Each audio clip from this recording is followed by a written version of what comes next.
আসসালামু আলাইকুম। আমন্ত্রণ জাগো স্পোর্টসে, সঙ্গে আছে আমি আফরিন সুমনা। শুরুতেই জানিয়ে দিচ্ছি সংবাদ শিরোনাম।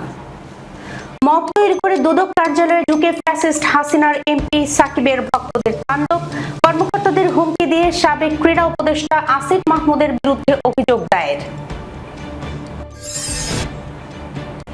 এক সমীকরণ মিললেই সেমিফাইনালে পাকিস্তান। ভারতের বিপক্ষে ম্যাচ দিয়ে বিরল কীর্তি সিকান্দার রাজার। বিশ্বকাপ থেকে বাদ পড়ে ক্ষমা চাইলেন লঙ্কান অধিনায়ক। আরও এক পাকিস্তানি অভিনেত্রীকে বিয়ে করেছেন শোয়েব মালিক। দর্শক শিরোনাম শুনছিলেন, এবার জানিয়ে দিচ্ছি বিস্তারিত। মব তৈরি করে দুদক কার্যালয়ে ঢুকে ফ্যাসিস্ট হাসিনার এমপি সাকিবের ভক্তদের তাণ্ডব, কর্মকর্তাদের হুমকি দিয়ে সাবেক ক্রীড়া উপদেষ্টা আসিফ মাহমুদের বিরুদ্ধে অভিযোগ দায়ের। দুর্নীতি দমন কমিশন কার্যালয়ে গিয়ে এক প্রকার মব সৃষ্টি করে সাবেক অন্তর্বর্তীকালীন সরকারের যুব ও ক্রীড়া উপদেষ্টা আসিফ মাহমুদ সজীব ভুঁইয়ার বিরুদ্ধে অভিযোগ দাখিল করেছে আওয়ামী লীগের সাবেক সংসদ সদস্য ও জাতীয় ক্রিকেট দলের সাবেক অধিনায়ক সাকিব আল হাসানের একদল ভক্ত। বৃহস্পতিবার দুপুরে রাজধানীর সেগুনবাগিচায় দুদকের প্রধান কার্যালয়ে গিয়ে তারা এই অভিযোগ দাখিল করেন। প্রত্যক্ষদর্শী ও দুদক সূত্র জানায়, বৃহস্পতিবার দুপুরে হঠাৎ করে 20-30 জনের একটি দল সাকিব আল হাসানের পক্ষে স্লোগান দিতে দিতে দুদক কার্যালয়ে জড়ো হয়। তারা কার্যালয়ের ভেতরে প্রবেশ করে সাবেক উপদেষ্টা আসিফ মাহমুদের বিরুদ্ধে দুর্নীতির অভিযোগ এনে একটি লিখিত আবেদন জমা দেওয়ার দাবি জানান। এক পর্যায়ে তারা কর্মকর্তাদের ওপর প্রচন্ড চাপ সৃষ্টি করেন, অফিসের স্বাভাবিক কাজে বিঘ্ন ঘটায় এবং বড় ধরনের বিশৃঙ্খলা এড়াতে দুদকের সংশ্লিষ্ট বিভাগ অনেকটা বাধ্য হয়েই অভিযোগটি গ্রহণ করে। নাম প্রকাশ না করার শর্তে দুদকের এক কর্মকর্তা গণমাধ্যমকে জানান, একদল লোক এসে কার্যালয়ের ভেতরে হট্টগোল করে সংশ্লিষ্ট কর্মকর্তাদের অভিযোগ গ্রহণে বাধ্য করেছে। বেনামে দায়ের করা অভিযোগটি পর্যবেক্ষণের জন্য রাখা হয়েছে। তিনি আরো জানান, যে কোনো অভিযোগ জমা পড়লেই তা সরাসরি তদন্ত বা মামলার পর্যায়ে যায় না। জোর করে জমা দেওয়া এই অভিযোগটি আমরা আইন অনুযায়ী যাচাই বাছাই করব। সুনির্দিষ্ট তথ্য উপাত্ত বা সত্যতা পাওয়া না গেলে এটি সরাসরি বাতিল করা হবে, আর অভিযোগ পাওয়া গেলে পরবর্তী প্রক্রিয়া গ্রহণ করা হবে। সুপার 8-এর লড়াই জমে উঠেছে শেষ মুহূর্তে। গ্রুপ 2 থেকে ইংল্যান্ড 2 ম্যাচে 4 পয়েন্ট নিয়ে সেমিফাইনাল নিশ্চিত করে ফেলেছে, আর বাকি একটি টিকিটের জন্য অঙ্ক কষছে নিউজিল্যান্ড পাকিস্তান। শ্রীলঙ্কা জিম্বাবুয়ে আগেই ছিটকে গেছে, এখন নজর শুধু নিউজিল্যান্ড পাকিস্তানের দিকে। 2 ম্যাচ শেষে নিউজিল্যান্ডের পয়েন্ট 3, পাকিস্তানের ঝুলিতে মাত্র 1 পয়েন্ট। ফলে সেমিফাইনালে উঠতে হলে শুধু জিতলেই হবে না, তাকিয়ে থাকতে হবে অন্য ম্যাচের দিকেও। সমীকরণ পরিষ্কার, নিজেদের শেষ ম্যাচে জিততেই হবে পাকিস্তানকে, একই সঙ্গে ইংল্যান্ডের কাছে হারতে হবে নিউজিল্যান্ডকে। তাহলে দুই দলের পয়েন্ট হবে সমান 3, কিন্তু বাধা হয়ে দাঁড়াবে রান রেট। বর্তমানে পাকিস্তানের রান রেট 0.461, নিউজিল্যান্ডের 3.050, ব্যবধান 3.511। পরিসংখ্যান নিয়ে কাজ করা পাকিস্তানের ক্রীড়া সাংবাদিক মাজহার আরশাদ একটি সম্ভাব্য হিসাব দিয়েছেন। তিনি জানান, ইংল্যান্ডের কাছে নিউজিল্যান্ড যদি 20 রানে হারে, তাহলে শ্রীলঙ্কার বিপক্ষে আগে ব্যাটিং করে পাকিস্তানকে অন্তত 50 রানের ব্যবধানে জিততে হবে, তবেই শেষ 4-এ উঠবে তারা।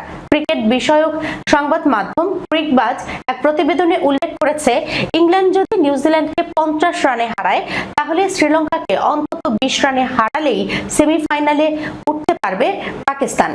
আর যদি রান তাড়া করে জিততে হয়, সেক্ষেত্রে শ্রীলঙ্কার দেওয়া লক্ষ্য 17.5 ওভারের মধ্যেই ছুঁতে হবে। তবে কোনো কারণে নিউজিল্যান্ড যদি পরের ম্যাচে জিতে যায়, তাহলে সব সমীকরণে অর্থহীন হয়ে যাবে। 5 পয়েন্ট নিয়ে গ্রুপ সেরা হয়ে সেমিফাইনালে উঠবে নিউজিল্যান্ড, 4 পয়েন্ট নিয়ে রানার্স আপ হবে ইংল্যান্ড, আর পাকিস্তানের বিদায় নিশ্চিত হবে শেষ 8 থেকেই। এমনকি ইংল্যান্ড নিউজিল্যান্ড ম্যাচ বৃষ্টিতে ভেস্তে গেলেও লাভ হবে না পাকিস্তানের, তখনও শেষ 4-এ ওঠার স্বপ্ন ভেঙে যাবে তাদের। ভারতের বিপক্ষে ম্যাচ দিয়ে বিরল কীর্তি সিকান্দার রাজার। আইসিসি পুরুষ টি-20 বিশ্বকাপ 2026-এর সুপার 8 পর্বে ভারতের বিপক্ষে গুরুত্বপূর্ণ ম্যাচে বৃহস্পতিবার নতুন এক মাইল ফলক স্পর্শ করেছেন জিম্বাবুয়ের অধিনায়ক সিকান্দার রাজা। ভারতের কাছে 72 রানে হারলেও রাজা খেলেছেন 21 বলে 31 রানের লড়াকু ইনিংস।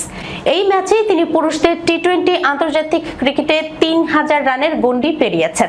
জিম্বাবুয়ের প্রথম ব্যাটার হিসেবে সংক্ষিপ্ত এই সংস্করণে এমন কীর্তি গড়লেন 39 বছর বয়সী এই অলরাউন্ডার। এ পর্যন্ত 127 ইনিংসে রাজার সংগ্রহ 3016 রান, গড় 26.22, স্ট্রাইক রেট 136.28। তার ঝুলিতে রয়েছে একটি সেঞ্চুরি ও 16টি অর্ধশতক। এর ফলে পুরুষ টি-20 আন্তর্জাতিক ক্রিকেটে অন্তত 3000 রান করা ব্যাটারদের তালিকায় 14তম হিসেবে জায়গা করে নিয়েছেন রাজা। এই তালিকায় আছেন পাকিস্তানের বাবর আজম, ভারতের বিরাট কোহলি ও রোহিত শর্মা, অস্ট্রেলিয়ার ডেভিড ওয়ার্নার ও অ্যারন ফিঞ্চদের মতো তারকারা। শুধু ব্যাট হাতে নয়, বল হাতেও গুরুত্বপূর্ণ অবদান রেখেছেন রাজা। পুরুষ টি-20 আন্তর্জাতিক ক্রিকেটে তার উইকেট সংখ্যা 104। এই সংস্করণে অন্তত 1000 রান ও 100 উইকেটের ডাবল করা মাত্র 5 অলরাউন্ডারের একজন তিনি। বিশ্বকাপ থেকে বাদ পড়ে ক্ষমা চাইলেন লঙ্কান অধিনায়ক। নিজের ভেরিফাইড ফেসবুক পেজে দেয়া এক বার্তায় সানাকা লিখেছেন, আমি আপনাদের সবার কাছে আন্তরিকভাবে দুঃখ প্রকাশ করছি। এই বিশ্বকাপ আমাদের প্রত্যাশা মতো শেষ হয়নি বলে। টুর্নামেন্ট শুরুর আগেই ইংল্যান্ডের বিপক্ষে ম্যাচে হারের মতো নানা চ্যালেঞ্জ আমাদের সামনে এসেছিল। তবুও আয়োজক দেশ হিসেবে সুস্পষ্ট পরিকল্পনা ও দৃঢ় আত্মবিশ্বাস নিয়ে আমরা এই টুর্নামেন্টে অংশ নিয়েছিলাম। আমি সত্যিই বিশ্বাস করেছিলাম আমরা পরিস্থিতি বদলে সামনে এগিয়ে যেতে পারবো। ভক্তদের প্রতি আস্থা রাখার আহ্বান জানিয়েছেন সানাকা।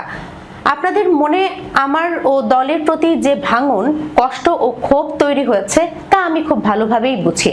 বিনয়ের সঙ্গে অনুরোধ করছি, শ্রীলঙ্কার ক্রিকেট কিংবা সেই খেলোয়াড়দের ওপর থেকে বিশ্বাস হারাবেন না যারা আমাদের ক্রিকেটের ঐতিহ্যকে এগিয়ে নিয়ে যেতে প্রতিশ্রুতিবদ্ধ। ভক্তদের সমালোচনাকে স্বাভাবিকভাবেই নিচ্ছেন সানাকা।